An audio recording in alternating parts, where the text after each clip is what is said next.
नमस्कार दोस्तों, स्वागत है आपका हमारे YouTube चैनल पर। तो दोस्तों, आज की इस वीडियो में हम बात करेंगे कासिम रिजवी के बारे में। हाँ, वही कासिम रिजवी जिसकी रज़ाकार नाम की संगठना हजारों लोगों के मौत के लिए जिम्मेदार थी। तो जानते हैं कासिम रिजवी के बारे में। आखिर कौन था कासिम रिजवी और हैदराबाद संस्थान में हुए कत्लेआम में उसका क्या हाथ था, तो जानते हैं इस वीडियो में। हाँ तो दोस्तों, कासिम रिजवी का जन्म 17 जुलाई 1902 में लखनऊ में हुआ था। बड़े होकर उसने अलीगढ़ मुस्लिम यूनिवर्सिटी से लॉ की डिग्री हासिल की थी। अपनी डिग्री कंप्लीट करने के बाद वो हैदराबाद में वकालत की प्रैक्टिस करने लगा था। बाद में वो लातूर शहर आ गया और यहीं पे उसने अपनी वकालत करनी शुरू कर दी।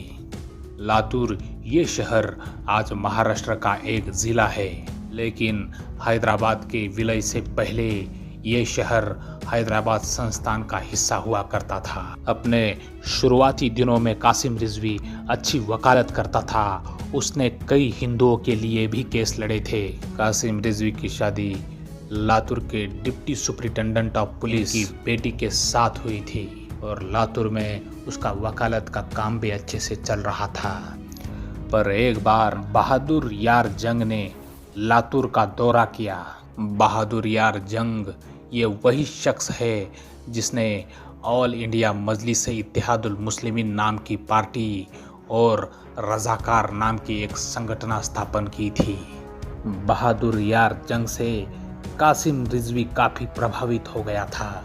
उसने अपनी सारी संपत्ति ऑल इंडिया मजलिस-ए-इत्तेहादुल मुस्लिमीन को दान दे दी और वो खुद रज़ाकार संगठन में शामिल हो गया। रज़ाकार ये एक कट्टर मुसलमानों की और हथियारों से लैस संगठन थी। कासिम रिजवी भी अपनी कट्टरता की वजह से इन संगठनों में काफ़ी ऊंचे पद पर पहुंच गया था। और जब 1944 में बहादुर यार जंग की मौत हो गई थी तो उस वक्त AIMIM यानी कि ऑल इंडिया मजलिस-ए-इत्तेहादुल मुस्लिमीन और रज़ाकार संगठन का लीडर कासिम रिजवी को चुना गया।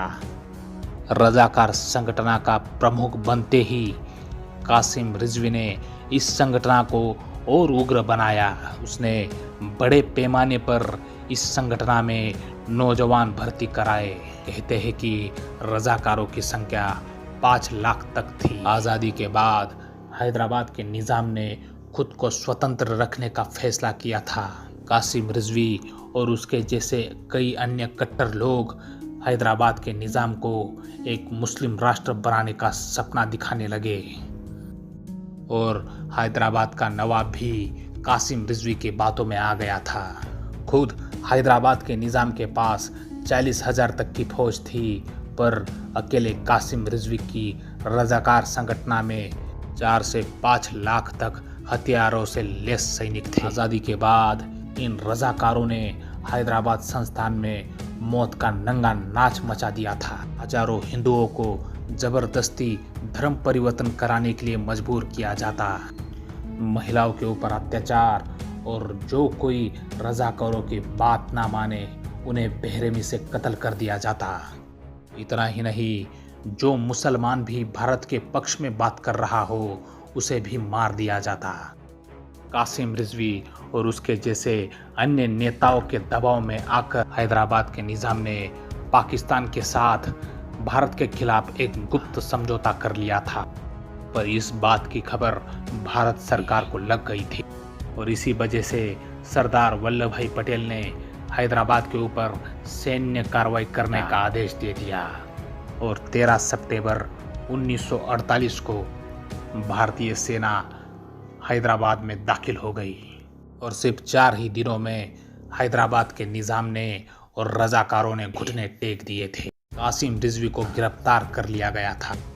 इस ऑपरेशन के दौरान हिंदुओं का गुस्सा मुसलमानों पर फूट पड़ा और दंगे भड़क उठे और हिंदुओं ने रज़ाकारों का कत्लेआम करना शुरू कर दिया और जिन मुसलमानों का रज़ाकारों के साथ कोई संबंध नहीं था उनको भी इन दंगों में अपनी जानें गंवानी पड़ी। रजाकारों ने की हुई अत्याचार का बदला पूरे मुसलमानों को चुकाना पड़ा। हजारों रजाकारों समेत कई आम मुसलमान भी मारे गए। 23 सितंबर 1948 को कासिम रिजवी को गिरफ्तार कर लिया गया था और उस पर कई मुकदमे भी चलाए गए थे। कासिम रिजवी खुद एक वकील था, इसलिए उसने खुद का मुकदमा खुद लड़ा था। कासिम रिजवी को उम्र कैद की सजा हो गई थी।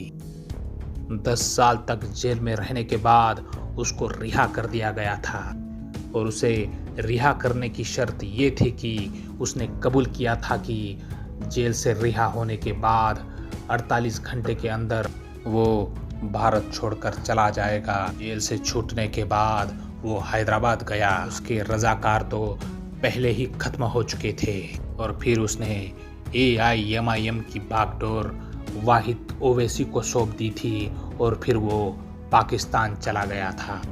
पाकिस्तान में वो कराची में रहने लगा।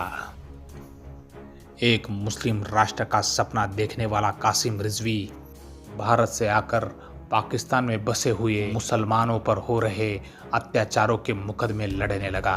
कासिम रिजवी एक धर्मांध मुसलमान था और उसकी वजह से कई लोगों की जान गई और 15 जनवरी 1970 को कासिम रिजवी की पाकिस्तान के कराची में ही मौत हो गई। तो दोस्तों, ये जानकारी आपको कैसी लगी ये कमेंट करके ज़रूर बताइएगा और हाँ, इस चैनल को सब्सक्राइब करना ना भूलना।